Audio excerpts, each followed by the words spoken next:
Là, il y a un tricolore. Là, ce que vous voyez là, c'est un tricolore. Lui, il a grave galéré. Et vraiment, ça fait 9 mois que je m'en occupe et il commence enfin à me sortir un petit bourgeon vert. Mais bon, c'est pas dit que ça fonctionne. Hein. Franchement, les tricolores, ils ont vraiment du mal à voyager. Je dirais que le taux de mortalité des Aglaonema pectum tricolores, il est de 70% sur les voyages. Donc du coup, voilà, c'est pas la faute du vendeur lorsqu'il vous l'envoie et que ça arrive pour Ave. C'est que vraiment les Aglaonema détestent voyager.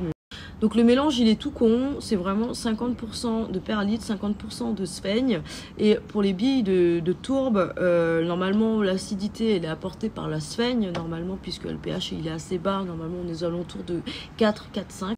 Donc du coup, voilà, la sphaigne fait le job. Sauf que je voulais apporter un petit peu tout côté nutriments que fait la tourbe. Donc du coup, les billes de tourbe actives, si vous les trouvez, c'est dans le rayon aquarophilie. Ça marche très bien comme ça aussi, il n'y a pas de souci. C'est 10% du mélange en fait. Hein.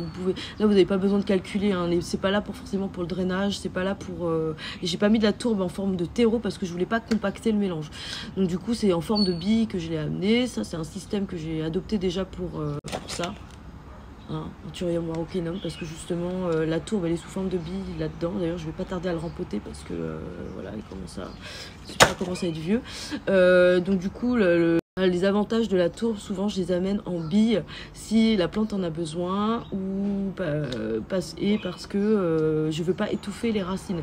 Ce qui tue les plantes, c'est vraiment l'étouffement. Hein. Donc si vous avez par exemple des champignons qui poussent au-dessus de votre substrat, c'est pas non plus la cata, mais par contre ça veut dire que vous avez plus un terreau qui a du mal à sécher, donc vous avez une culture presque anaérobie. Donc c'est-à-dire que si les champignons se développent, et ben c'est qu'ils se développent dans un milieu où il manque d'oxygène. Donc du coup là, des trucs blancs, les filaments blancs ou des champignons qui poussent, c'est que vous avez plus une façon de cultiver qui est proche de l'étouffement racinaire. Donc voilà, c'est un indicateur, c'est pas méchant, mais il va falloir rajouter par exemple du drainage, c'est-à-dire plus de perlite, allez-y sur la perlite, plus de poudre d'olane si vous voulez, ou plus de billes d'argile dedans si c'est un mélange à base de billes d'argile. Donc c'est ça en fait, lorsque vous avez du mycélium au-dessus ou lorsque vous avez voilà du coup par exemple si vous voulez garder votre tour, vous pouvez l'amener sous forme de billes par exemple, ça marche aussi, ou si vous rajoutez du drainage. Donc voilà, ça c'était pour la story d'aujourd'hui qui était très très longue. Je suis désolée, hein, mais j'ai pas très envie, mais bon, c'est comme ça. Ouais, c'est génial l'école, pourquoi il n'y a pas l'école le week-end? Enfin bref. Voilà, gros bisous et je vous dis à bientôt.